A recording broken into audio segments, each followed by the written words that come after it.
Good afternoon, everyone. My name is Elisa Ngutuku, and I'm very happy to moderate this session, the last one. It's a challenge, and I really must congratulate every one of you who has stuck with us up to this last minute. We promise you that it's going to be quite interesting because we've also been listening to what has been said throughout the whole day. And we also decided that we are not going to bore anybody with what has been said. We are a very versatile panel. So you're going to also to expect some surprises. And so I just want to repeat something that we said in the morning. My name is Elisa Ngutuku, and I'm working as a senior visiting research fellow here. I've worked here for 6 years. I'm also doing research at University College London. And how I connect with these issues is that I'm also doing a research that is looking into data, and we are using AI to look at gender representations in curriculum. I am not technical, I'm not apologizing, but I've had to present in more than 10 conferences, and sometimes when people ask a technical question, I smile. So when you see me smiling, it's because I perfected the art of smiling, but I got people who are backing me up on this. So we already had a lot about how, a lot of young people in Africa, have got issues with the, labor market and all that. But this is not the only problem for us. It's also our education system that is also an issue with the existing ecosystem and knowledge networks in Africa, often fragmented with weak linkages between, of course, education and also the industry and the policies. And then, of course, AI has entered into our education system, which makes it a very complex scene already, and AI is already being seen or touted as a panacea to the immense issues that are facing African young people. But then, of course, we've heard from today that there are also questions that are being raised whether AI is taking out jobs or is it actually reshaping them. But then also beyond that, how young people embrace or benefit from AI also is very much dependent on the education system. So I am pleased to have these wonderful speakers here who are going to be taking us through that, touching on linkages between labor market and education system in Africa and AI. And we are going to be discussing issues around curricula, teacher training, digital infrastructure, a little bit in a modified form, and all the issues around certification and the way they affect issues of AI, whether they widen inequalities or not. And I'm going to just introduce our panelists. I'm going to start with Faith, who is an Atlantic Fellow for Socioeconomic Equity, and this is a cohort 9. She's a seasoned public diplomacy professional with over a decade of experience in international education, issues of policy, and also program management. She's worked with various organizations, including the US Embassy in Lilongwe, Malawi, and she's had a lot of work around issues of higher education, specifically developing programs that are dealing with issues of STEM camps and reaching out to lots of students, over 50,000 students. Of course, she's a current AFC fellow, as we have said here, and she's got a lot of interest on issues of higher education and AI. She told me she's got an interest, so she might also be smiling like I am. And then we have Khanyi here, who is also a legal expert by training, and she's a visionary leader and Pan-African Youth Member of Parliament who is dedicated to advancing issues of mental health, equity, inclusiveness, and also well-being. She's a founder of Seize the Light Foundation, where she leads and also co-created initiatives that make holistic well-being accessible to diverse communities. And she's a dual qualified lawyer, as I said, working in South Africa, qualified in South Africa and also Australia, with a lot of experience, of course, in banking, and she's going to bring a lot of this into a discussion today. And then I have Abdul Rahim, and in terms of our own versatility, he's given me another bio to read about him. This is the good thing about being in the last session. And he's a co-founder and leader of the Easystem, which is an edtech institution designing offline AI-powered learning technologies for the last mile communities. and with a mission to reach 6 million students by 2035, very big and lofty ambition. He's an electrical engineer by training, electrical and electronics engineer by training, and he is doing his MSc in communications and signal processing at Imperial College, which is not very far from here. And his interests are developing machine learning for resource-constrained environment. And he did previously work as artificial intelligence and digital public goods lead at the Ministry of Communication, Technology and Innovation in Sierra Leone, and also served as a real-time monitoring lead project GIGA, seeking to connect all schools to internet and the data. And he was also a data scientist at the Directorate of Science and Education in Sierra Leone. So we got everybody, including the ones that have worked with the government, the ones who've started, who are running startups, the legal people, and myself here moderating us. So we're going to start by just giving everybody else an opportunity now to take us through what they do in relationship with this topic. I said, we've had a lot today, but, in the spirit of Africanness, where we sit in a circle, it's also a great thing to sit in a circle and listen to the innovative things that people are doing. And so, Faith, we start with Faith. Can you start by giving us some introduction on some of the work you have been doing around AI, education and governance in Africa, and in relationship to young people? And how are you connected to this particular theme, but also other issues that we are also talking about today, whether the AI in relationship to education systems, and also issues of labor market.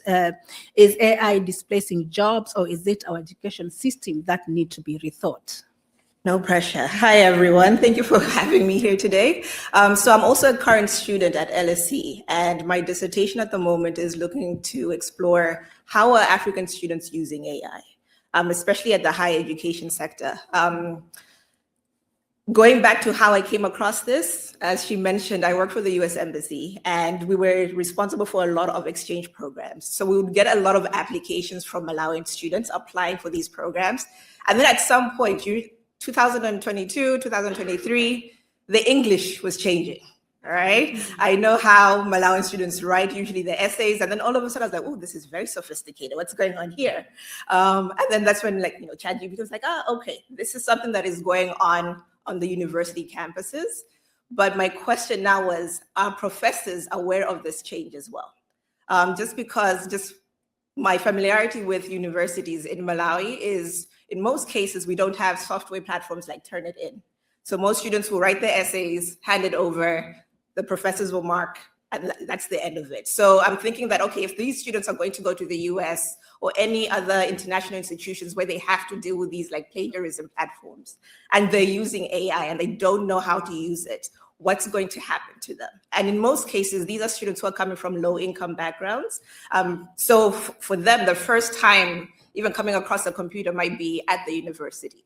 So if a friend now tells you, oh, there's ChatGPT that will help you with this, like, awesome. Okay, it's going to make my life easier. So I'm coming to the field of education and AI as a student myself, thinking through that, okay, what am I learning on a campus like LSE that I can also bring back home to universities? Be like, hey, think about these interventions that maybe will be useful to our students as well. Like a background context as well. Last year, I think about 20 students were withdrawn from a public university under academic grounds. And when you look at the comments under the Facebook page, everyone is like, oh, AI, AI, AI. And I'm like, oh, yes, they might be using AI, but we need to understand why are they using AI and where are they coming from to make basic that is making them like, oh, I need to use AI just because I might need to catch up with my peers who come from private secondary schools. Yeah. Yeah, thank you so much, Faith, and also for pointing out to us, how your personal biography also brought you into contact with issues of AI, and we'll come back to that. Yes, Abdul, Rahim. Thank you very much. So in terms of my relation to AI and some of the work that I've been doing around it, I think I'm going to be giving two different perspectives here. So one is from the startup perspective of which I'm currently leading Easystem, and the other is from the government side. I have one of my mentors here who was actually pointing at me as a government individual but I was denying it anyway. So, but I'm going to be representing that part of my life here as well. So a couple of years ago, it's quite interesting when we talk about AI. Everybody keeps talking about the big cities in Africa. It's about Freetown, it's about Accra, it's about Lagos. But the way how I look at these things, AI of itself is not a standalone technology. It serves from fundamental infrastructure that people have been talking about on this panel. We are having some issues with our internet when we were in uni a couple of years ago, and we realized that this issue that we are having is not only unique to us as students by that time. So we kind of just dive into the data and realize the challenges around connectivity and how it's affecting the teaching and learning process of itself. We went to this remote village in Sierra Leone, which is called Tasso. I always like doing this mini survey, and I think this is a really bad room to do the survey, but I'm going to be doing it anyways. How many of people here have actually heard about what is called the internet? The internet, anyone? So it's actually quite interesting because when we went there to pilot the solution, this was the same question we asked to the kids. Not one single hand was actually up. Not one single and we are always here talking about AI infrastructure, and to the communities that actually even need these technologies, they do not even have access to it in the most basic form, even the digital services of itself, even like the internet, which is really, really basic. So at that time, we deployed the server, and then we realized that there were a lot of recurring challenges that we are having, even in terms of, for example, the content that was being served, the classroom sizes as well, the need for personalization. And that was how we kind of just went into the field of developing offline AI systems for resource-constrained environments. So that is just for a bit of context. I'll go back to that on the Easystem side. And from the government of Sierra Leone side, I have been working as well with the government for the past 3 years. And just before I came to London about 6 months ago. I was serving as the AI lead at the Ministry of Communication, Tech and Innovation. And it obviously has been discussed that a lot of countries in Africa have been developing strategies. And Sierra Leone, interestingly, is not one of those countries that have currently an AI strategy. The reason why we do not have an AI strategy, interestingly, is for the good. We are going to be having one this year anyways. The way how we're looking at it, before we came here, we were doing the thing called the AI readiness assessment. So it's really about how we can better understand the country's standing in terms of infrastructure, in terms of the data, how much data do we even have to train the AI models? It's not how can we even adapt any other external AI models to our own context, in terms of the talent ecosystem that we currently have to maintain those systems, in terms of the readiness, even in terms of governance. I think one of the panelists was talking about how certain AI strategies are currently going simultaneously with things like data protection policies. For us, what we basically did is we already have data protection policies, we already have data governance strategies already in place. So it's basically the legal and regulatory framework already there, even before we develop an AI strategy of itself. So that is just a brief on the work I do around AI in terms of the private sector and government. I think he also asked a very, very interesting question about, is it that AI is going to be replacing the jobs, right? It's always quite interesting. Anyone that grew up in Africa knew what we used to call the internet cafes. Anyone here has used any of the internet cafes? Interesting, quite a lot of people. So just about 5 years ago, 6 years ago, I remember when I was learning to write codes, I was actually going to the internet cafe, pay some money that I have borrowed from my mom, or just basically harass her into giving me those monies, like I need to go pay for internet for 2 hours. It's really quite interesting because we do not have those jobs anymore, or it has basically gone down significantly. The thing about revolutions, we also have the newspaper industry, which I'm pretty sure not a lot of people here have read a newspaper in the past 6 months. Well, maybe online, but not the paper version of itself. So with each revolution, the jobs are going to be evolving. Any young people listening? Anyway, the thing about the job revolution is with revolutions, the jobs are going to be evolving anyways. It's not something that we can intricately say this is not going to happen. But the good thing that comes with it is that there are new roles that are going to be created. For example, we keep talking about digitalization and digitization in Africa. When you go to the average government office in Africa, you basically see piles of records in those offices. Who is going to be digitizing those records? You have the AI apologist that will come and say, oh, we'll just take an optical character recognition system and just scan them. Who will be doing the scanning? We want to train African models.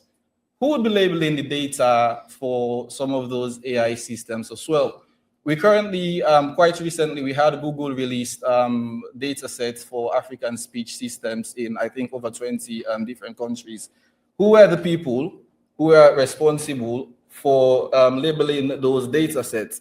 So in some way, it's going to be creating new jobs anyways. So the way I tend to look at it is about the evolution of roles, not about intricately it's been replaced, but how roles evolve. So I think that's... Yeah. Thank you so much also for taking us through, different ways in which, of course, AI can also meet the needs. And when I was talking to Abdul Rahim earlier, when I was moaning about my skills, he mentioned to me that, algorithms is what we've been doing. And I was a math student. I remember hating trigonometric ratios, and this is what they are using now. So maybe we're thinking about it in a different way. Khanyi. Thank you. So my journey actually coming into AI has been quite interesting.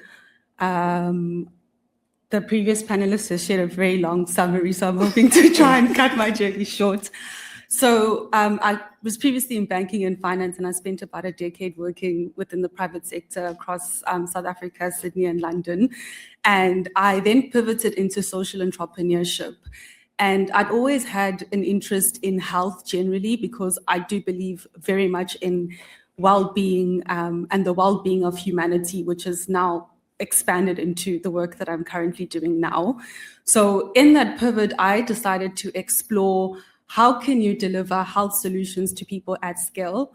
And naturally, a tech solution is what was front of mind and what would have made sense. I probably would have retired by now had I decided to go via the tech route, because most people know with the health tech startup, you can easily get funded, create an app solution, and then roll that solution out. But for me, it didn't really sit well with me dumping a solution on the public. So we ran sort of like a test model app. And in our test scenarios, we found that users were actually not logging onto the app to use the mental health resources that we had, right? So we took that feedback and asked people, like, why aren't you logging onto the app? And people have digital fatigue. So digital fatigue was a problem. And another one was around privacy and confidentiality. People didn't feel comfortable sharing particular data with us in the app. So my idea or desire to retire early was then crashed and burnt. And then when I thought I might have to go back to law, I was like, no, all is not lost. I can take all the lessons learned and pivot that into another vehicle, which is the social entrepreneurship enterprise called Seize the Light.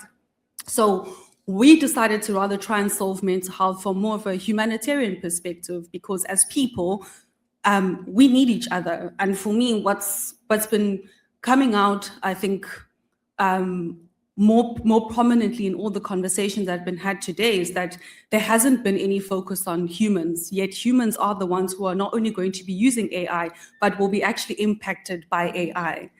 So interestingly, again, when we try and solve mental health, we had to look at, for example, youth mental health. What is causing the youth mental health crisis?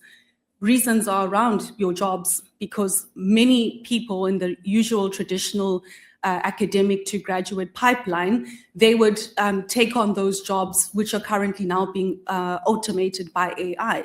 So where does that leave the youth mental health? The honest answer with you is that it's not good, because the youth has kind of been left to catch themselves. The education system hasn't evolved to catch up for where we are now. And it's sad, because we work in silos. So you've got these tech oligarchs which are pushing this AI on us, but you're saying that this is for humanity, but at the same time, people's jobs are being lost. So I struggle to reconcile that AI is going to be good for humanity generally, because one, I think it is dumbing down society. We're kind of capping ourselves. And I think the professor on the previous panel mentioned this. We need to also keep in mind that at the end of the day, AI is artificial intelligence. It will never supersede divine intelligence. So anyone who I think is thinking negative thoughts when it comes to mental health and thinking, okay, I don't have any job security, because that's also been something that we've picked up in the work that we're doing, is that even older people are having to retire or being retrenched from their jobs, because even at the later stage of corporate employment, those roles are no longer going to exist. Even when it comes to your C-suite level, your board positions, for example, you don't need 10 people on your board anymore. You have AI. So the concerns and the anxiety and the stress, it's experienced actually intergenerationally. But I think that those kind of conversations, the social impact, those are not being had. So we're solving this mental health crisis that AI is creating. And that's why I personally don't think that AI can solve the problem at the same time. So as an organization, we couldn't take a certain approach of being the cure and the cause. And then I just want to add on the legal side, because as now we developed this community model, that's how I got into more the public policy space of realizing, okay, how do we ensure that there's implementation of the policy frameworks around AI? The answer, unfortunately, is that you can't. AI is evolving so quickly, the law cannot catch up. By the time a policy is written, the model has already iterated with at the end of that day. So it's not really possible to regulate something, first of all, that you didn't create, and second of all, that it's moving quite quickly. And I think I'll expand a bit more on the legal side of things and why it's quite important that we focus on that. So I think in summary, I'm for advancing humanity over any artificial intelligence. Yeah, thank you so much, Khanyi. And we also said in our panel, we're also going to be rebutting as we continue. But thank you so much for bringing in the whole issue of the human in the loop. And this is also what is very close to my heart, the slow AI methods and slowness, not just in terms of speed or tempo, but also slowness is also some ethical posture. And we're going to be talking about that. So we talk about now inequalities, and we've already talked about inequalities the whole day. We are not going to overemphasize that, but of course Faith has to tell us something, because she's an Atlantic fellow, and the human capital theorists, of course, in education already seem convinced that AI is what we need for issues around young people and labor market issues. But then of course we know, and it has been said that EdTech and AI is also a site of profound inequalities. I want you to comment on some of these inequalities from your own perspective, and also having worked with African education systems, and what maybe needs to be done to address this. Thank you. So yeah, a lot has been mentioned about inequalities today. But what I've been thinking about is something that Dr. Jane mentioned in an earlier panel, that the AI revolution per se is really being driven by young people. So when we're also considering inequalities, I'm thinking about the policymakers who are going to pretty much bring AI on board, and these will be our parents, our grandparents. Now, for a young person who's African, for me to now go to my grandfather or my uncle who's in government, like, hey, I have this new innovation. This is how we need to change the education system. Realistically, they're going to be like, and who do you think you are? Please, all right, go with your idea, start an NGO. Here's a school that you can work with, that's it. So I think as we're also just thinking about inequalities, thinking about the age disparities that is also existing, having to bring an older generation on board to help them understand that, all right, if this is something that is already happening, for example, if you go on Google already, they're going to give you a summary, an AI-generated summary of whatever it is that you're looking at, helping them understand the tools that are available that could be useful in the education systems, what is not useful. AI, well known for misinformation, disinformation. Just this past weekend, I'm part of our neighborhood group back home, and a parent sent a video, an AI-generated video, and all the parents were losing their minds. Oh, how dare we?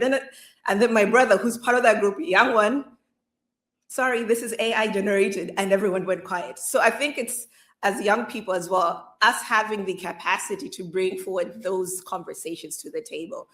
Because with AI, even digital technologies, there's an element of trust that needs to be on board, and a conversation that we also need to be having with the technologies that we're using, but also within our communities itself. Another thing that I want to bring on board is with AI, there's a lot of push for STEM education. We're seeing science, technology, engineering, mathematics. We need data scientists, we need engineers, but what about the humanities? What about the artists? So this is something, especially me who is now a sociologist at LSE, where are we in these conversations that we need to be thinking about? Because at the end of the day, we are the ones bringing those questions on board. As Khanyi just said, mental health. Engineers might not necessarily be thinking about mental health that capacity, but someone who's coming from a humanities background will bring that to the table. So these are things that I'm thinking about from the inequalities perspective. Thank you so much, Faith, for bringing out that. That's why anthropologists are also on board the train. Do you want to add something, Abdul? Yeah, I think I totally agree with her. Even in terms of, for example, the thing about AI-generated videos, I think one of the dangers we're really not understanding about what AI-generated videos are going to be causing. Take African elections, for example. The average individual, so for example, let me just give a case study to Sierra Leone. We had, during the past years, people from different countries who are like Sierra Leoneans, maybe sending audios to kind of sow chaos into the political ecosystem, right? Debatable, obviously, in terms of their intention. But with the rise of AI-generated videos, someone can literally create a deepfake video. They are like really, really good right now. Someone can create a deepfake video, circulate it around the media, and the people would literally believe every single thing that they are seeing. I mean, our grandmothers, our moms can see even the worst made AI deepfake and they believe it. We can be able to say, oh, this is an AI slope. That is how it's been called. But those people cannot see that.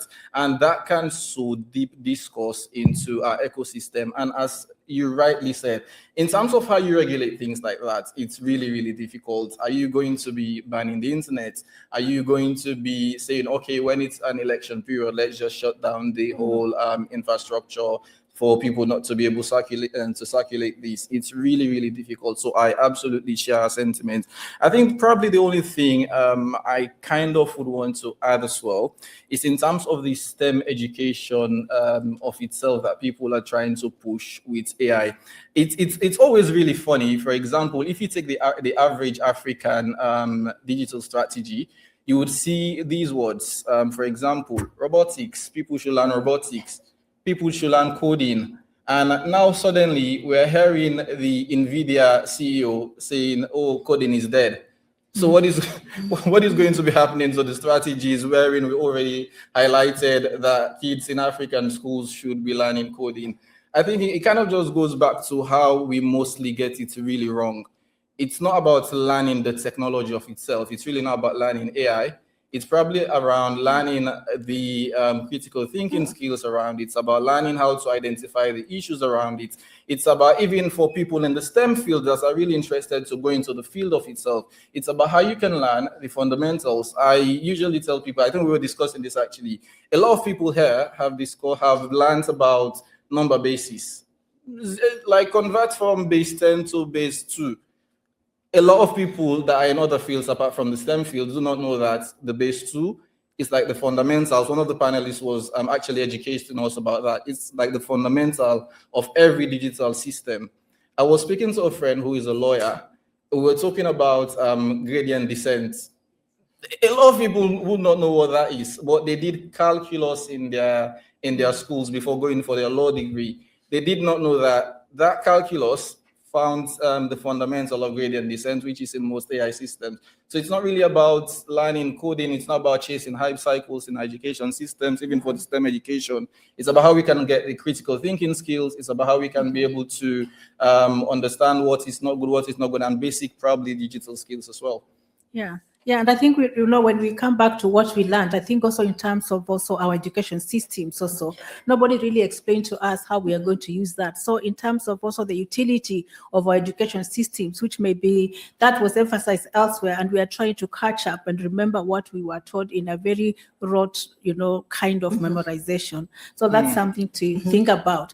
I think I'm going to go to Khanyi now and go to issues of also decolonizing AI in Africa and also building from that particular question. And of course, we're talking about Africa where inequalities in knowledge production and use and utilization are key.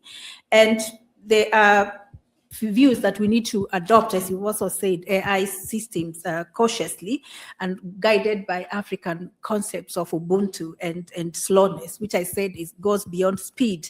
And is it really possible to decolonize AI in our education system? And can you tell us more examples of that? And then my colleagues are going to rebut that. Okay, well, I think we have to go back and understand maybe what do we classify as knowledge as it stands today?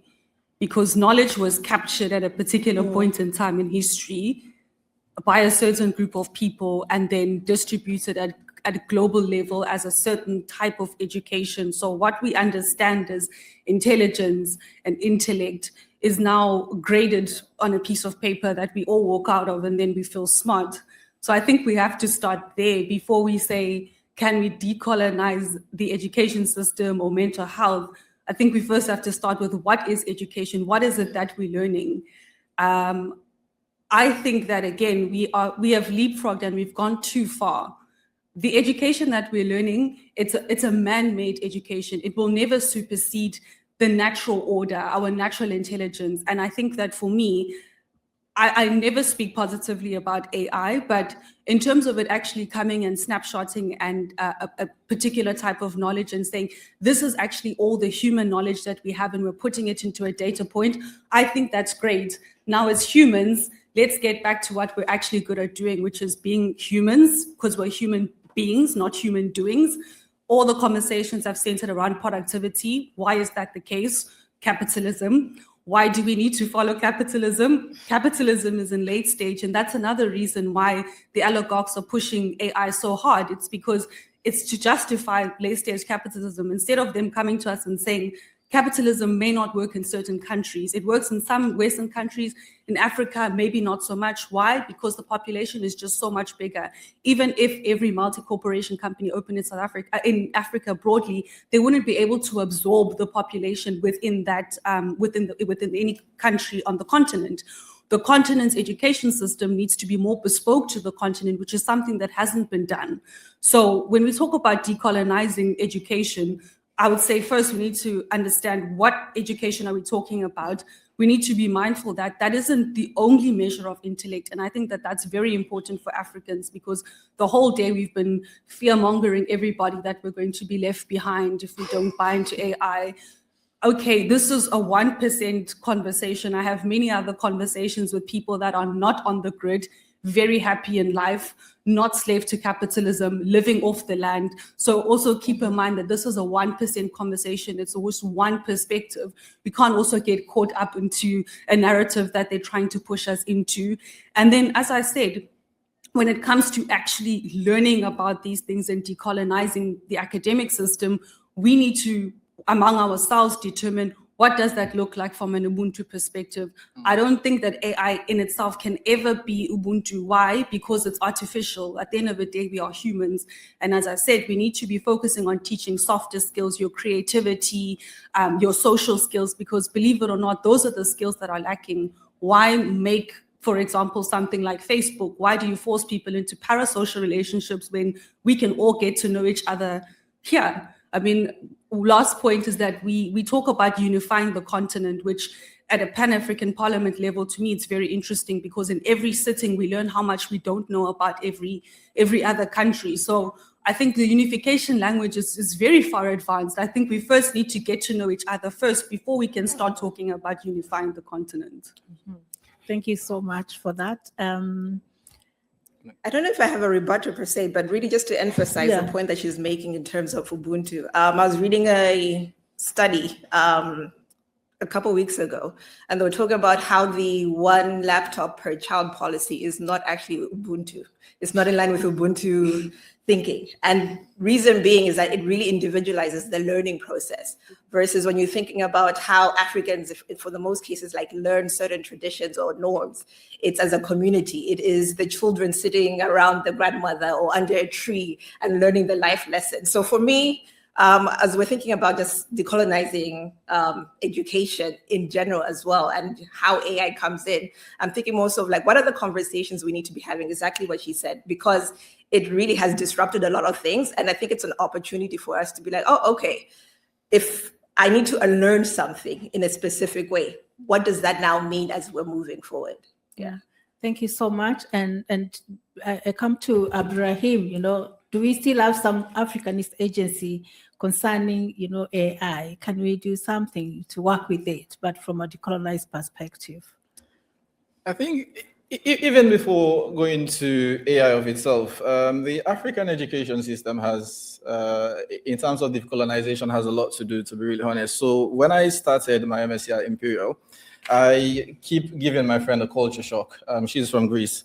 So one of the first things that we were talking about, how we learn in English language, like admittedly, some African countries are doing good in that, teaching in their local language. I had to do English language from nursery 1. I had to learn every single thing in English. And it was such a culture shock, because imagine a child who is not being spoken to English in their homes. You have to first of all learn the English language of itself, and then you have to learn the content, and then you have to learn everything else that comes with that. I mean, there has been a lot of studies that basically allude to the fact that kids comprehend better when they're being taught in their local languages. We see a lot of students across from Asia, from even Europe as well, which English is not their first language. They learn in their local languages. The Chinese learn in their local languages. The Greeks learn in their local, the French learn in their local languages. But Africans, for the Anglophone Africa, we basically use English language. The first nursery rhymes that we are being taught is London Bridge is falling down, falling down. Where are the African stories? Where are the African folklores that African has a rich oral tradition that can be passed down? I only learn about those from my grandfather, like when I was actually old enough to have some of those conversations with him.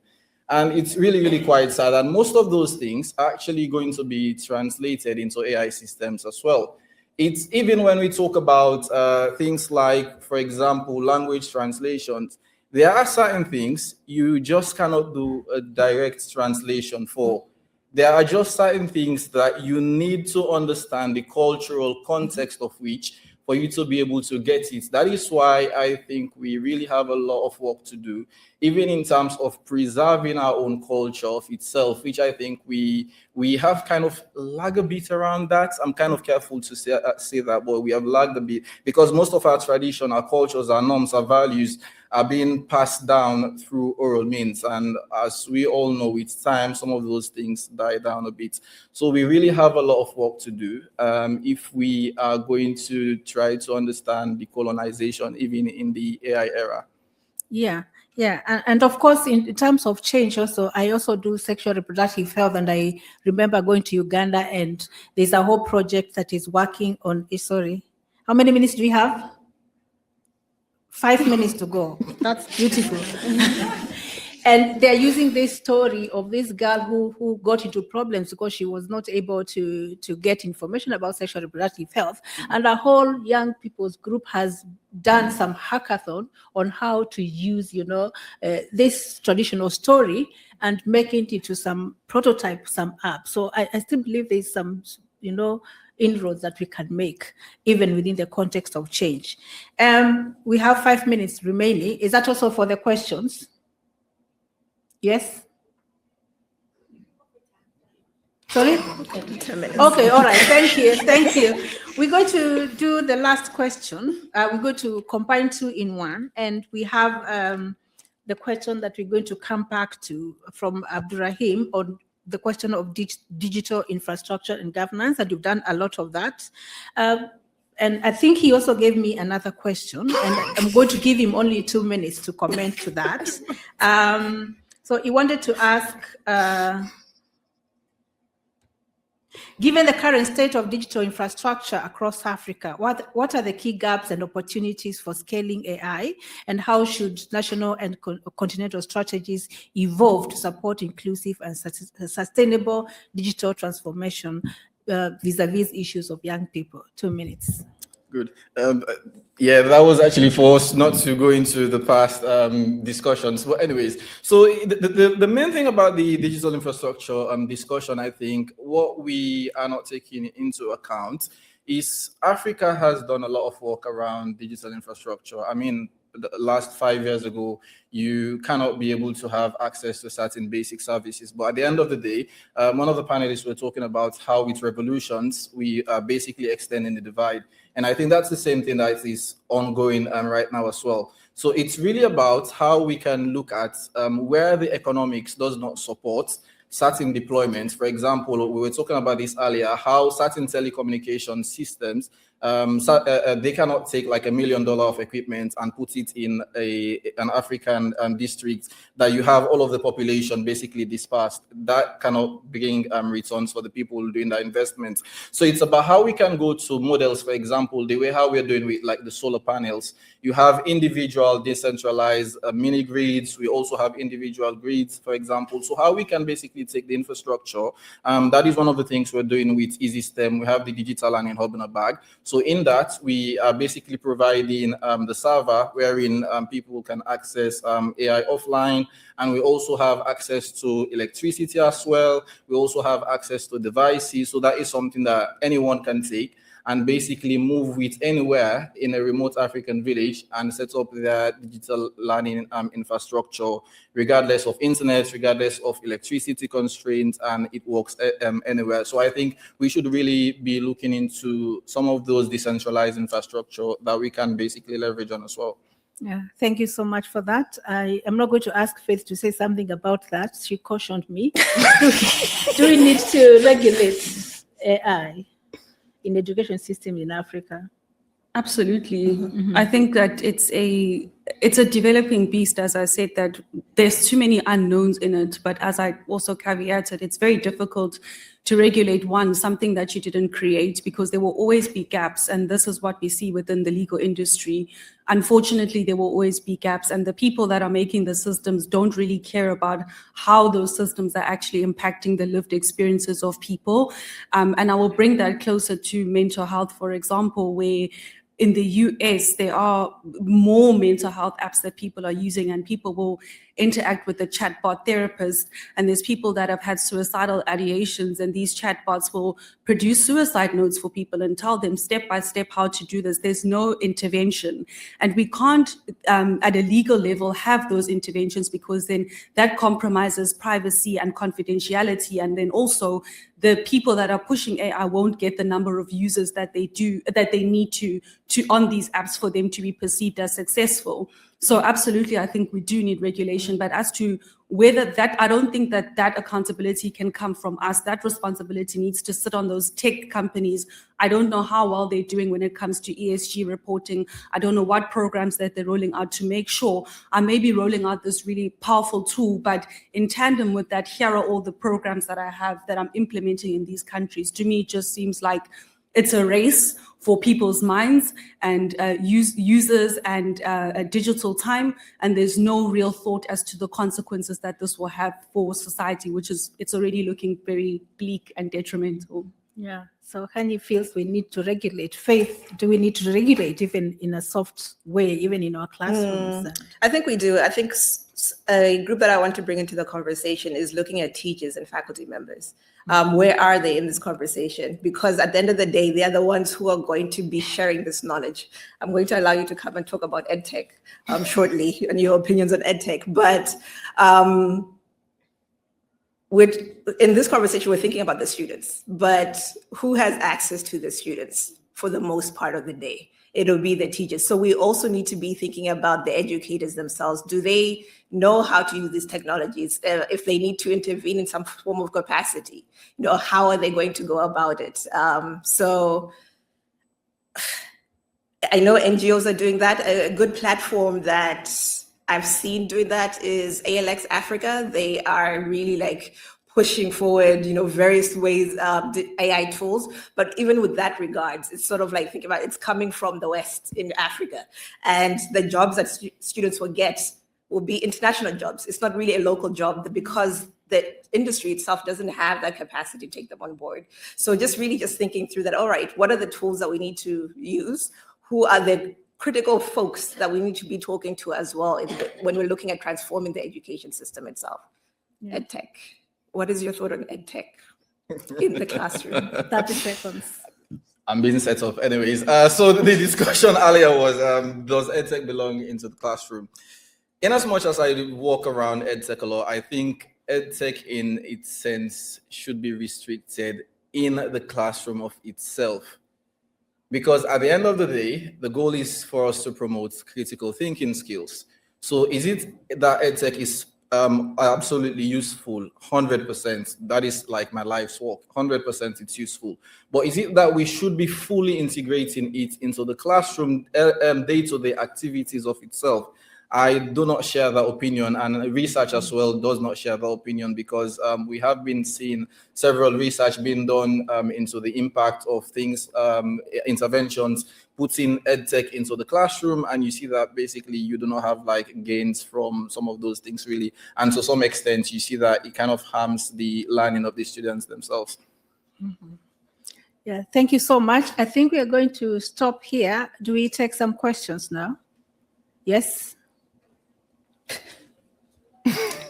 We're going to take a few, and then the panelists can respond to them. And if we have time, I'm looking at Sophia to tell me what time you're supposed to stop. Can we start here? Yes? Okay, you start there. Thank you very much. So from the discussions of the panelists today, I've begun to see AI like a knife. It can either be used to cut a cake or cut a finger based on how you use it. And so bordering on, I have a question on critical thinking. How would you approach enabling students and young people entering the job market to utilize AI in a reasonable way that does not actually cause a brain drain, but enhances their potential to add value in a way that it doesn't reduce critical thinking? Yeah. Thank you so much. Somebody else? Yes. Then you can bring the mic. I'll be quick. My name is Adi. I work for the London Metropolitan Uni. I have a quick question. So the moderator did mention that, allude to fragmentation of the education system, higher education system, and employment systems in Africa. And I was listening very keenly, but that was not touched on. What are the considerations for a homegrown AI-driven system that addresses such fragmentation, considering that even before these language models, education in Africa was fragmented, of course. People would graduate and then they go to the employment jobs and they don't get the jobs because there's skills mismatch, you know what I mean? What are the considerations and examples for integrating AI-driven integration? Thank you. Can we have another question here? Hope the panelists are taking notes. I just wanted to make a couple of observations. Firstly, I think when you look at education, you go to differentiate between content and the purpose of education, because the content is an issue which is universal, because even here, we don't know how to prepare students for jobs which we don't even know exist. So how can we even prepare them for that? And to your point about saying, at the end of the day, what is the purpose of education? If it's to say we bring up good human beings and there's discipline, there's law and order, etc., that's a much higher perspective as well. The other thing is, I think when you look, because I use AI a lot, and I think AI is fantastic because it speeds up a lot of what I do. But I take AI as information. The world is flooded with information through AI, but it doesn't give me wisdom. So it is for me to then realize whether it's the truth or not. And secondly, AI is predicated on what question you ask. If you ask a particular question, you'll get that answer and you will think that's wisdom. But I would not be completely pessimistic when it comes to Africa, etc., because in saying, oh my God, we're being thrown all these ideas. Because if you look at M-Pesa changed the lives of so many people. Before M-Pesa came into being, men who were in the cities used to earn the money. At the end of the month, they had the money. They didn't trust banks. They left the money somewhere, and they've always tempted in the use of the money. Within 4 days, they'd be asking for an advance, etc. Now, the minute they get the money in the bank, they're able to send some across to the wife, wherever she is on the farm, etc. The children are then supported in terms of education, etc. And that money is not wasted, and that money then goes into the system and is used. So I'd be very positive in terms of saying, look, these changes are inevitable. Mm-hmm. So we have to say, how do we frame how we go forward? Yeah, thank you so much for that comment. In terms of how do we go forward? Thank you. Scheherazade Safla, I'm an assistant professor at Northwestern University in Qatar. Faith, what you said is so important about, thinking of the educators, and you as well, Khanyi, talking about the human aspect. And I think this is something, I'd like to get your opinion on as somebody who's looking at a lot of, you mentioned like even in Africa, students, Malawian applicants using AI, but even with me, from students from a very high income are using it. But I think the training, and again, your opinion on this, the training perhaps needs to come in a different form, like not just tools to tackle AI, but to train educators from a human to human aspect. I think educators are so afraid to confront users of AI. And I submitted a paper for symposium, African Symposium, and I looked at all the extended papers, and you could see they were all written, the same phrasing, the same like this contribution, blah, blah, blah, but nobody tackled it, nobody confronted it. And I think because they're afraid, and they're also afraid, they don't want to insult somebody, they don't insult their intelligence or have sort of a comeback. So how do you deal with this kind of thing? And what are your opinions on this? Yeah, just give everybody 30 seconds. Can we reflect on issues of how to teach critical skills? Because I think we've also heard that AI is inevitable. How do we move forward within the context of this without being complacent, of course? And if you can comment on some of the other issues that have also been raised around fragmentation of education system and what African countries need to do. Faith? Hard questions. Developing critical thinking skills. I think I could be wrong, but when AI was really coming out, I think a couple of universities in the US would allow students to use AI, but then critique the response from AI. So that might be a good starting place for African educators as well, just thinking through that, okay, let's generate this, but then let us sit down and have a conversation. Let's critique it. Let us bring in the Ubuntu knowledge base that we have as well, so that way we're all learning at the same time in terms of how to better use these tools. Because then I think in that way also, as students are moving forward, whether it is in the job market, in entrepreneurship, when they are generating something from AI, they're also thinking critically in terms of, all right, what are the questions I need to be asking from this response that I'm receiving as well?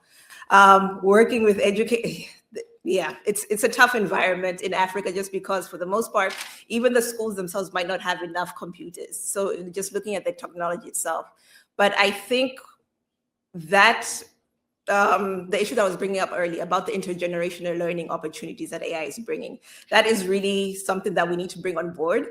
The challenge as well, I think, with Africa is there's also the cultural element of you need to respect your elders. You cannot critique your elders. So especially if it is a teacher, a professor, if they're wrong, students will not say, oh, you're wrong. If it is another professor and there's a hierarchy, okay, if you say so. So there's a cultural element that I think we also need to tackle in terms of what is happening within our culture that is not making us ask the tough questions to people in power in the education space. Yeah. Thank you so much, Faith. Rahim, your comments on that and your final comment? Yeah, I think in terms of AI and critical thinking skills, I was talking to someone wherein I was telling them that we are literally running the largest randomized controlled trial on critical thinking skills in the world, and it's unsupervised.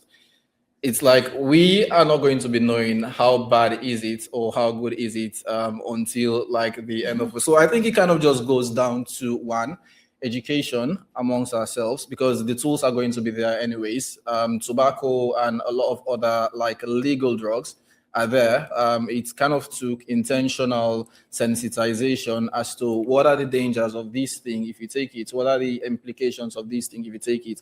And I think the education system of itself as well needs to evolve a bit, because I kid you not, there are certain questions I go through every single day in my course, will take a year through AI, cannot solve it at all. Absolutely cannot solve it. So it's about how you get the individual courses themselves in the educational system to really evolve with what are we going to be focusing on? Are we going to be focusing on teaching things that, or kind of trying to assess students on things that a probabilistic model can basically remove again, basically talk back to you on?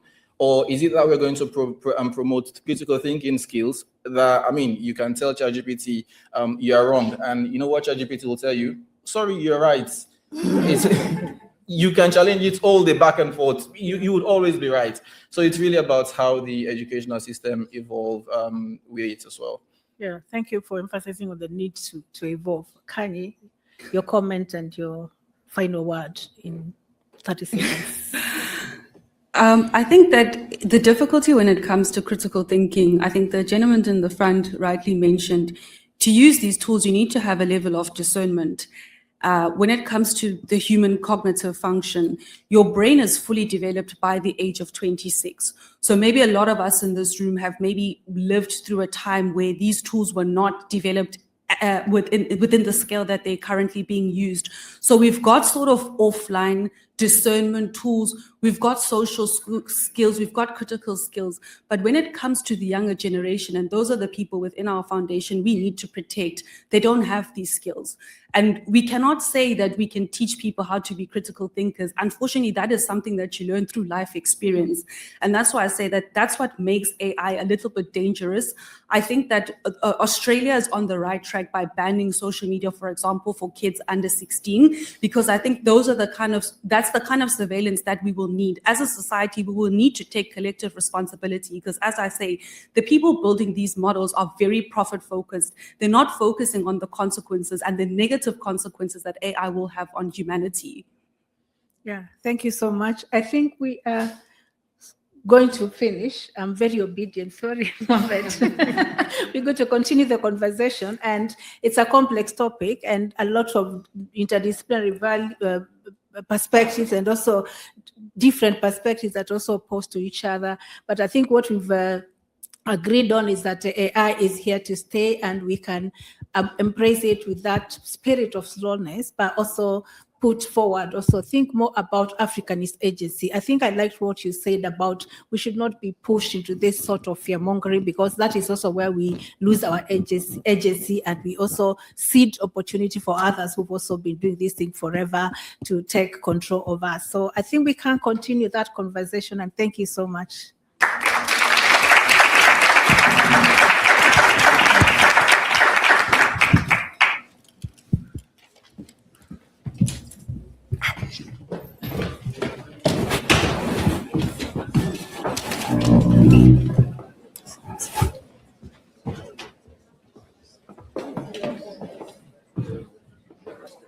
Ladies and gentlemen, if I can just have your final attention. My name is Noor Lejmi, and I'm the Director of Speakers and Content for this year's summit. I know everyone is really tired, but I just want to thank you all for an incredible first day. We've covered AI governance, climate, education, innovation, economic power, and the politics of who gets to shape the future. And we're only halfway through. Tomorrow is more to come. I'd like to take a moment to thank every single speaker and moderator who shared their time and expertise with us today, and I'd like a big round of applause for you.